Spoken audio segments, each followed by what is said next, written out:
Thank you very much indeed. An official report into the Kegworth plane crash has made 30 recommendations for aircraft safety. The report, commissioned by the Civil Aviation Authority, says that stronger floors and rear-facing seats might have cut casualties. The Department of Transport's air accident investigators will publish their findings later today. 2 British lorry drivers have arrived safely in Turkey after they were unexpectedly allowed to leave Baghdad. One of their trucks broke down on the way. Their drive home will take at least a week.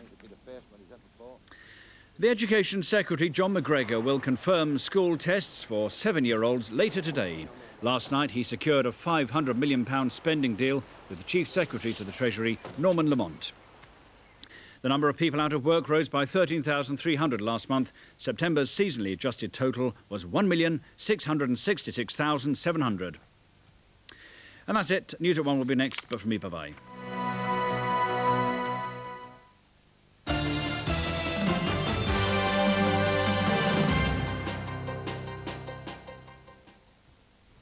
Good morning. A Scottish doctor has arrived home from Iraq after being allowed to leave the Middle East. 66-year-old Dr John Barker from Blainfield outside Glasgow is the first non-Muslim Briton to leave since Iraq closed its borders.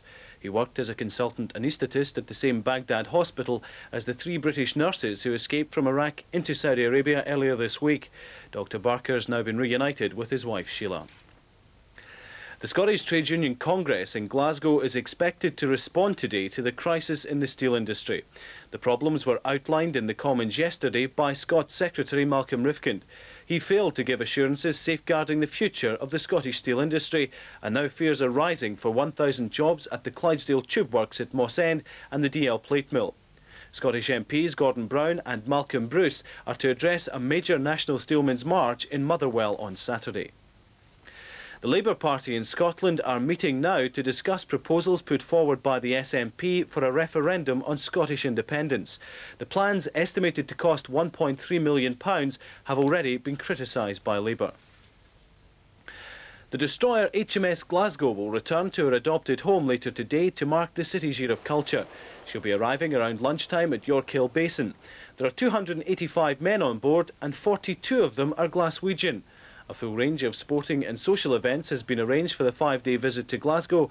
This includes a visit by some of the crew to the Royal Hospital for Sick Children. The ship will also be open to visitors on Saturday and Sunday afternoon. Finally, football, and another chance to gloat on that victory last night for Scotland against Switzerland. Final score, Scotland 2, Switzerland 1. Scotland are now top of their group, news that's bound to put a smile on coach Andy Roxburgh's face. Finally, the weather, it'll continue cloudy with some heavy rain in parts, just a possibility of brighter spells this afternoon. That's it for now. Join us again at 5 to 1 when we'll have more on the Scots doctor allowed to leave Iraq, a report on that Labour Party meeting in Glasgow, and we'll be speaking to Andy Roxburgh about last night's victory over the Swiss. For the moment though, good morning.